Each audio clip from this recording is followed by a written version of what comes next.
become. That is what nation of Africa is, where there is no justice, where people do things and get away with it. And today, you can see what is playing out in the Southwest. Thank God for those who are still standing up. Thank God for those who are still speaking up for the people of the Southwest, asking for the Republic as the only solution for people to have a sane nation where they can be able to defend. There is nobody that is a proud Nigerian. Not even one, not even people in the North. They cannot boast to be proud Nigerians. That is why the Fulanis are pushing the agendas, pushing the agenda of the Fulanis, trying to Fulanize the country and Islamize the country with their own kind of Islam by all means possible. They have hijacked Asorock already. They are doing whatever they are doing is they playing the script of the late Muhammad Buhari written for them. The imposter in Asorock is playing the script to support Fulanis in everything they are doing, making a case for the Fulani bandits and Fulani terrorists. That is why you see Shegumi can come out boldly to threaten the federal government, to threaten the lawmakers who said that they were appointed, threaten them to stop asking for the proscription of the bandits. Instead, he is promoting the bandits, asking them to give amnesty to bandits, asking them to give them form, asking them to dialogue with the bandits. But the people who are asking for a legitimate right enshrined in the Constitution, self-determination, they will not listen to them. And sometimes when you see some people who call themselves Nigerians, the kind of brain, the way their brain is being damaged, you will still see some people in the media, in social media, who will come out and tell you that they don't know what the people who are asking for self-determination, people who are agitating, what they're asking for.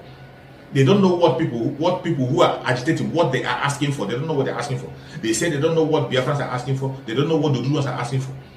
What we are asking for is self-determination. And it is a right that everybody owns in that country called Nigeria. It is in the law of Nigeria, self-determination. You can ask for it. That is what the Biafrans and the Indigenous are asking for. If you don't know, they are asking for self-determination because things are not working right. Because everybody have been enslaved. Nothing is happening. Nothing is happening. Nothing is happening because the contraption called Nigeria is being run by terrorists and they are not backing down. Biafrans has been killed for a very long time. Almost 5 million Biafrans killed just to be able to establish this your so-called one Nigeria. A nation that was built on the blood of innocent. On the blood of innocent. Up to today, there has never been any restitution on the killing and destruction that happened in the Biafra land. And you still say you have some people who call themselves elite from the southeastern region. There is no elite, no elder in the southeastern region, not even one. There is none. There is none. If there is, this issue of Biafra has supposed to have been discussed long before now. The issue of Biafra is supposed to be on the front burner. Every other, look at our brothers in the southwest. You heard about the Okuta panel. The Okuta panel was mainly about the southwest. Go and watch the Okuta panel, what they were discussed there. Most of the issues that were discussed to an extent, to full length there, were the issues that were addressed in the southwest because of the killing of MKO Abiola. MKO Abiola is just one person. It's just one person. And that made them to go and dig into so many issues in the southwest. So many issues in the southwest were mentioned in that Okuta panel. Even if it was not finalized and things were not done the way it's supposed to, at least the southwest were able to bring their issue to the front burner for people to discuss. But the issue of Biafra up to today, people who call themselves elders in the Biafra land have never been able to even have a panel to hear and talk about things that happened in Biafra. They never talk about it. They never discuss it. Nobody wants to talk about it. And when you talk about it, they will tell you don't talk about Biafra. Some people say what they want is not Biafra. Dave Umahi will come and begin to tell you that what he wants is not Biafra. That we don't want Biafra, they want a Nigeria. Which Nigeria? What is the meaning of Nigeria? You want a company established by Britain. We are talking of a country, a nation, and you are talking of a company. You are talking of a company. Why the indigenous people in that very area is talking about a country? Who in his right senses? These are people who claim to be educated, who claim to be politicians, talking about a country instead of a company, instead of a country. You and I know that Nigeria is a British company. It is not a country. It is a British company. It doesn't matter how you twist it and turn it and bring it and bend it. Go and check, make your research on your own, the origin of that very issue of Nigeria.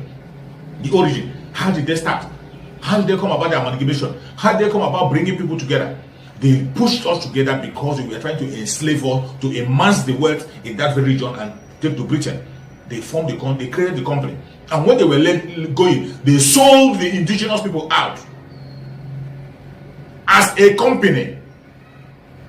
And eventually some who claimed to be founding fathers could not be able to see between the lines and destroy that company and build a nation. They still went ahead and began to build a company. And in this 21st century, we say that we do not want to be part of any company. We are humans. We want a nation and not a company. That is why the Oduduwas and the Biafrans are asking for self-determination, for them to have the right to decide their fate. Conduct a referendum. Let the people decide, what do you want? That is the question. Ask them, what do they want? They go to the ballot and tell you what they want. Whatever the people decide, so be it. We run with it. Is that too much to ask? That is not too much to ask. That is what the question we are asking. And the people you see in power who are parading themselves as leaders, the Britain Manipu you have in Asorock, the imposter representing the late Buhari in Asorock. If you remember the day he was interviewed, the day they gave him the facts, arranged and planned interview, when they were asking him about Southeast, what are you going to do to make sure that things work in Southeast? What did he say? Instead of speaking responsibly as somebody who wants peace, he was still threatening the Southeast with war. Telling us how he's going to make sure that we don't survive. Telling us the promise that he was given by the people in the coastal region, that the Igbo-speaking Biafrans cannot have a British space. Telling us how he's going to unleash the military against the Southeast. This was somebody who was asked, how are you going to make sure that the Southeast feel belonging? Listen to that interview once again. How are we going to resolve the crisis in the Southeast? Well, Southeast, I was encouraged by what I heard. Nobody told me. Two statements from the South. One by elderly people. No, South. Yes, by elderly people. They said this time around there will be no access to sea. I'm sure you will understand what they mean. Again, the youth made the same statement. That encouraged me. So that EPOB is just like a dot in a circle. If they want to exist, they would have no access to anywhere. And the way they are spread all over the country, having businesses, having property, I think EPOB doesn't know what they are talking about. In any case, we said we'll talk to them in the language they understand. We'll organize the police and the military to pursue them. That's what we can do. And we will do it. After hearing this monster, this imposter, how can you from the Southeastern region begin to think of one Nigeria? How can somebody in his right mind begin to call himself a one Nigerianist? When you have somebody, a terrorist like this, running a nation, a terrorist that doesn't want to listen to people, how can you be calling yourself a one Nigerian? How can you be praying of being part of this very devilish contraption that's going to kill everybody? That is it. It has been oncoming. It has been oncoming. The only mission that this man has, the only mission that the Janjaweed have, is to dip their Quran into the Atlantic Ocean, just as their father, Othman Dafodio, have told them. They are only pursuing the northernization that Ahmadu Bello have preached to them. That northernization is what they are pursuing. And the northernization they mean is Islamization and Fulanization of Nigeria. That is the only agenda they have. And they want to complete that agenda through terrorism. They want to make sure they achieve that agenda through terrorism. You can see. Recently, you see the kind of people who are visiting them. The president of Turkey came to visit Nigeria. Who is the president of Turkey? Go and make inquiry about the president of Turkey and what he's doing in his own country. Then you come back to realize that these people don't mean well for anybody. They are terrorists, a government run by terrorists, and they want to terrorize everybody to an extent of submission. But the Biafrans and the Oduduwas will not have it. The man that visited him from Turkey Go and check what he did to Turkey. He decided to frame up all the politicians that are opposing him to be terrorists. He framed them up and claimed that they were conducting coup. He arrested all of them and jailed them. Today he has come to Nigeria to promote the same evil agenda. Remember, that same man from Turkey, president of Turkey, was indicted of supporting this Boko Haram we are talking about, the main terrorist group in Nigeria. Turkey was being fingered out as the people supporting Boko Haram. Maybe you think it's a joke. Watch this video from a credible information center. Television news program says that Turkey is clearly a terrorist state with a broad reach. It reports that Turkey is supplying weapons to the terrorist group Boko Haram in Nigeria. 10 TV host Nashat Al-Delhi reported on a leak confirming an intercepted phone call from a few years back confirming the action.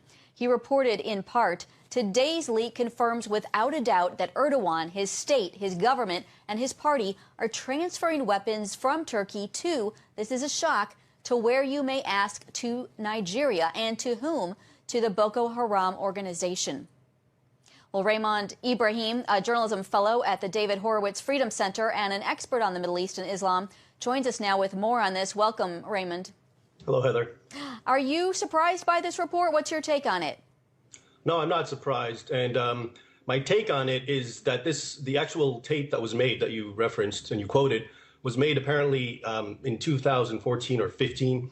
And it was reported widely in certain areas in the U.S. and in the West, not so much, and not much came out of it. And the reason, I think, is because Erdogan wasn't so, didn't have his fingers so much in Islamist politics outside of his own nation. But now that we've seen, Abu Bakr al-Baghdadi, the ISIS Islamic State caliph who was killed recently, and he was found just 3 miles from the Turkish border, which is in fact one of the last, or if not the last bastion of jihadi so-called freedom fighters of attacking the Syrian government. It's brought it up again, the fact that everyone is saying, well, look, he's supporting ISIS. So now we're remembering, and that was, I think, the point of the Egyptian show, we're bringing back to see that there's some continuity here. It's not just right next door to Syria, to Turkey, meaning Syria. He's involved with some of the absolute worst Islamic terror groups. Remember, Boko Haram, which its name loosely means Western education is forbidden, haram, was basically doing what ISIS is notorious for years before ISIS. So the whole, head chopping, crucifying, massacres, enslaving women and children, burning people alive, Boko Haram was doing that. And one of the things that international observers have been noticing, especially increasingly, is that their armaments, their weapons, are very sophisticated. That is the situation. When you see these kind of people drawing close to Nigeria, what does that tell you? They are trying to promote their terrorist agenda and make sure they Islamize Nigeria with their own kind of Islam and Fulanize Nigeria. They are not backing down. All the friends they are making are terrorists. That is what it's clear. It's clearer than before. That is why when I see some politicians in the southern part of Nigeria or people who call themselves elites in the southern part of Nigeria not speaking and standing up with their people, it's a shame. It's a shame and so painful that the South has no representation in the politics. They have no representation, more especially the Southeast. They have sold their soul to the devil. But we cannot stop. Thank God for our Sudan Mazen and Kano, whom Chukwu have given us to redeem us from this evil. Mazen and Kano have laid a foundation that we must all follow. He has laid a foundation that we must all follow, and we will follow that foundation for us to have sanity in a nation that we call our own. That is the way to go. Biafra has no army yet. Biafra has only a security outfit to secure the people, just like the vigilante you have in other places. There is no Biafran army anywhere. Anybody pushing out any video that they are Biafran army, they are enemies of Biafra. This is a propaganda by the DSS to demonize IPOB and ESN that are securing the people, to make sure they have something to hold to prosecute Sudan Mazen, which is already dead in arrival because the world is watching. The world is watching. Any mayhem that's been caused by this so-called Biafran army and their unknown gunmen, any mayhem they cause is on their head. Is on the head of the government because they are being formed by government. Mazen Nnamdi Kanu, in one of his broadcasts, made it clear that we have no Biafran army. That when he's going to unleash the Biafran army, he will announce it to the world and the world will see it. He has not announced it. He has not given us any Biafran army. So anybody claiming to be Biafran army anywhere is telling a lie. That is a propaganda. Do not buy to it. Do not share the video. Do not listen to them. They are not speaking for the Biafrans. They are speaking for their own selfish interest. Do not be cajoled into that falsehood. Don't share those videos. They are not for your own good. May Chukwu Okikabiyama continue to guide and protect our son Mazi Nnamdi Kanu. May Chukwu Okikabiyama guide and protect Sunday Igboho. May Chukwu Okikabiyama guide and protect everybody that is genuinely fighting for freedom. May Chukwu Okikabiyama protect our mothers in the United States. Our own mother in the United States who are conducting fundraising on daily basis, who are speaking of as and fighting strong to make sure that Mazi Nnamdi Kanu is being released. May Chukwu Okikabiyama guide and protect our mothers. Secure them, grant them wisdom, grant them strength to continue to move on. Make them unshakable. May Chukwu Okikabiyama bring back to us our son Mazi Nnamdi Kanu. Give him more revelation so that he can lead us into Biafra. We are moving forward. They will kill us. We will kill them. At the end of the day, Biafra is here. Thank you so much for watching wherever you are watching from. And remembrance. Bye-bye. See you again on the next